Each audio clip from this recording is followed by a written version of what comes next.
whoever you are, wherever you are, whatever you're doing, and whoever you're lucky enough to be doing it to, we throw upon. I'm Bushka on Blitz, back with another dose of love and light tank affection. We're getting ready for the release of the Russian light tree, and in homage to that wonderful moment in time when we get a second bunch of light tanks to cruise around in, I'm going to release a couple of light tank games here today. Talk about what's great about light tanks and a couple of different playstyles.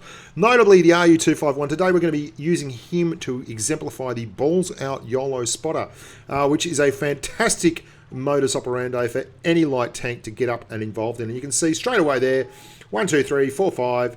5 big tanks spotted up, no problems whatsoever.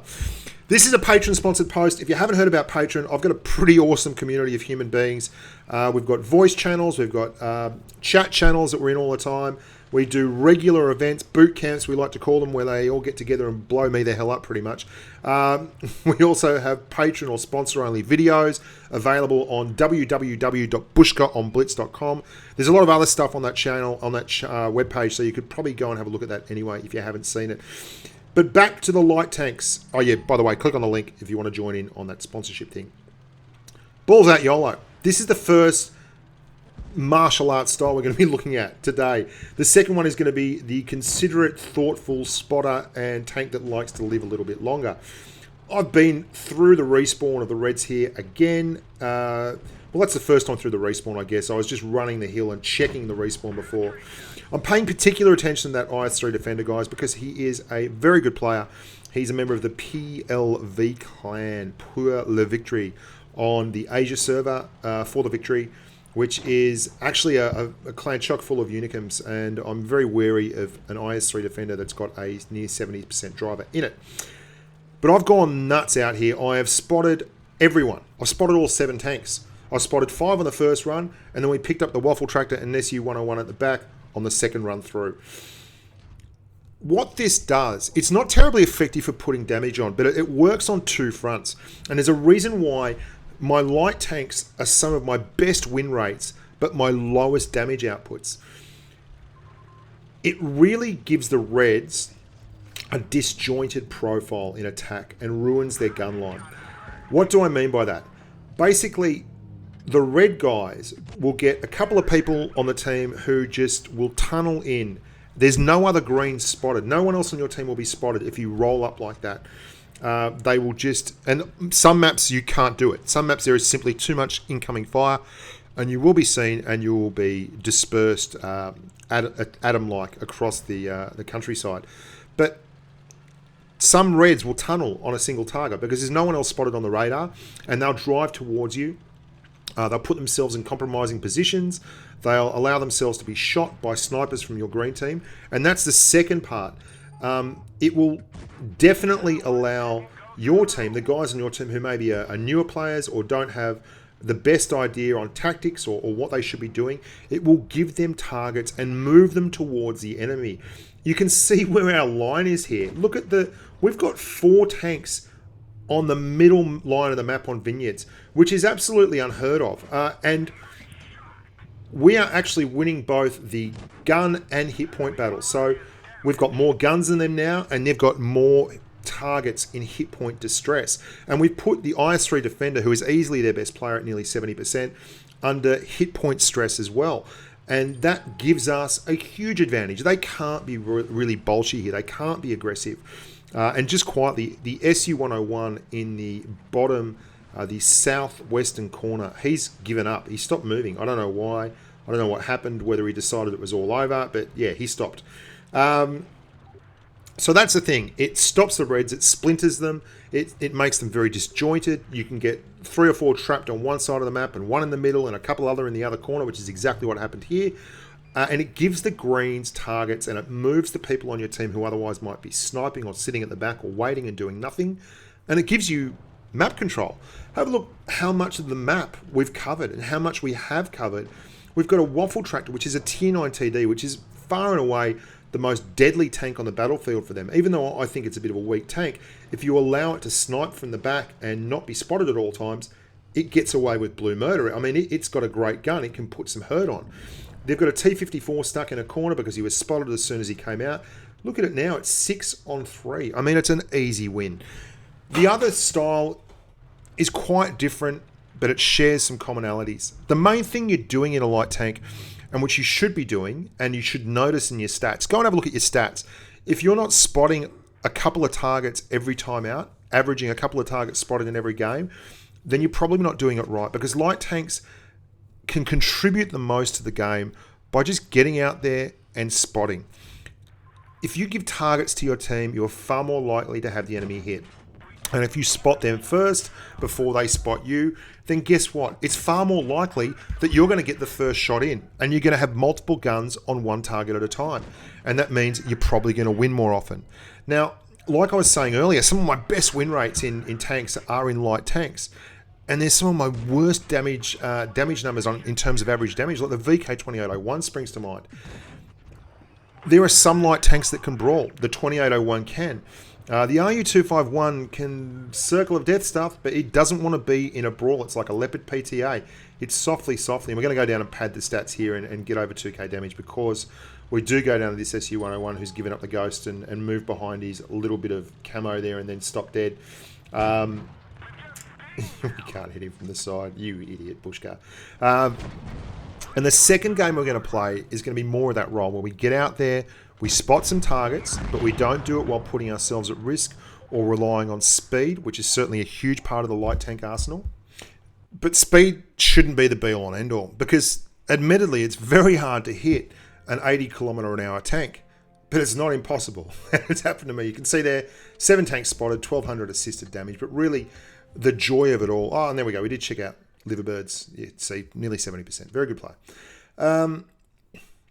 It's not the be-all and end-all.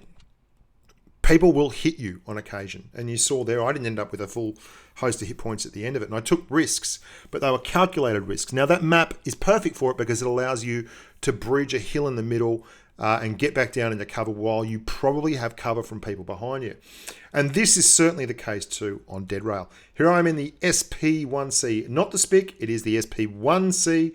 And that is why this tank is bloody lovely. Not because it's not called a Spic, but because you can move up here and it's absolutely tiny. But it's still got a hell of a sting. You have a 2-shot clip, which gets you at times around about 500 alpha, which is very, very nice. And other times around about 450 alpha, which is very, very nice still. Because you really are suited to your gun with this tank.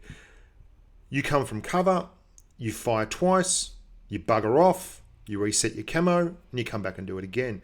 And you can see I am up here spotting up galore, but I'm not shooting that comet. Why? Because I want to hit this idiot at the back before I am spotted, and I pull back, resetting the camo and using the rock on my right, which is hard cover. And I'm looking at the map and I'm realizing, you know, this is not a good place to be. So I'm going to drive away from these guys. Watch where I drive, directly over this tree. Why? Well, because, you idiots, I get camo from the back of the tree. So if that guy comes around the corner and he's still within spotting range, that camouflage will help me. Now, it didn't save me there because I rolled up here and these idiots can see me anyway. So I don't stop. I continue on. I'm not going to pop both in the clip. I'm going to keep going. I'm going to set up for a shot on this Panther, which I miss because I'm also an idiot. But you see the whole ethos of not stopping, continuing the movement, regardless, getting the hell out of dodge. I spotted a lot of tanks. I put the hurt on that Panther when he was back on the hill, and then I drove on through and didn't stop. You can't be a brawler. You've got to get out of the mindset in these tanks of, oh, if I can see it, I should be engaging it and attempting to kill it. Now, we're very unlucky there, but the quick reload allows us to get the second one in, and then we're going to pull back behind the rock, which is hard cover. What am I going to do, boys and girls? I'm going to reset my camouflage, Bushka. That's right. I'm indeed going to reset my camouflage. So I spotted a cubic arse load of humans, and now I'm out here doing the business to this poor old Sp1C, and just checking to see if my camo dropped there. It didn't because I was behind a bush, and I'm going to take the second shot here with all due care, and we get the kill. But we are still a gun down.